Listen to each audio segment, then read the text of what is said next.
C'était vraiment la bohème à Montmartre au début du XXe siècle. Et il y avait cette vie commune ensemble, malgré la pauvreté. Et tous un peu au service de l'art.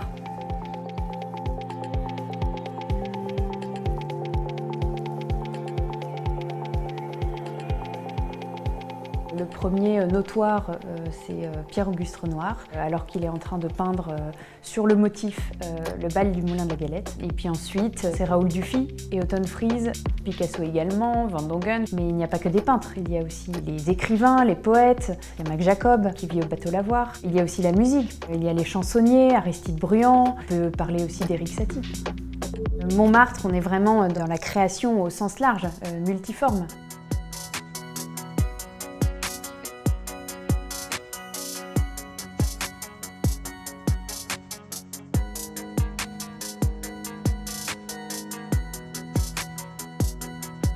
Le maquis, c'est une espèce de zone. Aujourd'hui, on dirait que c'est un bidonville. En fait, ce sont plein de petites cahutes en terre ou rafistolées en bois, où vivent les rapins, les artistes, des petits marchands, des modèles. En bas de la butte, il y a le marché aux modèles, qui est quelque chose de très important pour les artistes, puisqu'ils vont créer à partir de modèles devant leurs yeux.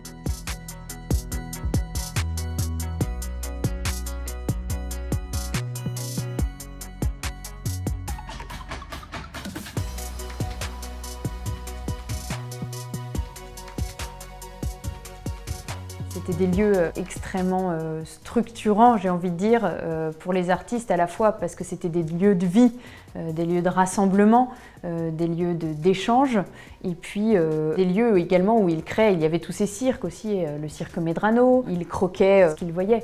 Donc c'était vraiment des lieux d'inspiration. Il y a évidemment le cabaret du Lapin Agile, avec la figure emblématique du père Frédé, qui avait un âne, l'âne Lolo. En 1910, Dorgelès demande au père Frédé, le tenancier du Lapin Agile, de lui prêter son âne Lolo. Avec une petite bande de 4-5 gué-lurons, ils attachent un pinceau à sa queue.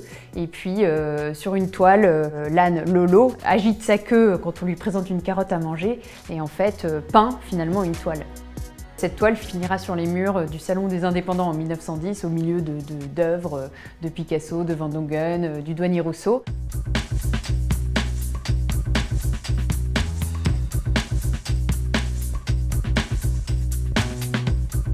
Cette bohème montmartroise, elle était caractérisée par le goût de la provocation, par cet excessivisme, par cette envie de s'amuser, de dépasser les codes, de franchir les limites.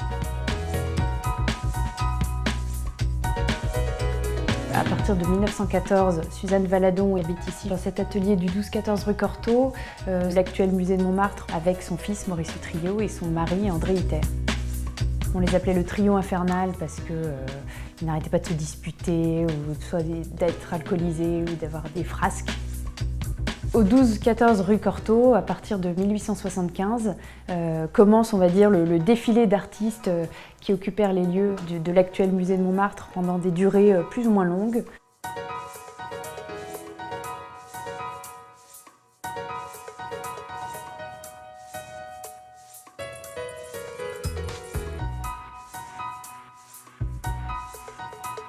On est vraiment au cœur de cette émulation artistique qui va donner lieu à la naissance d'un certain nombre de mouvements d'avant-garde.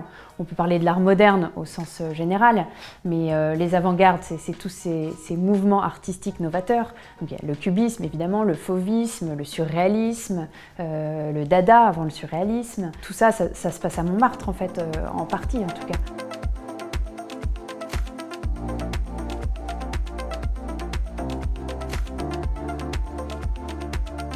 Cette urbanisation fait partir progressivement ces artistes, ces gens qui vivaient plutôt pauvrement à Montmartre, et ce qui était jusque-là l'épicentre artistique, capitale des arts, mais même international, parce qu'en fait les artistes venaient des quatre coins du monde et de l'Europe à Montmartre. Progressivement, cette bohème part de Montmartre pour aller à Montparnasse, qui devient le nouvel épicentre à partir des années 1910.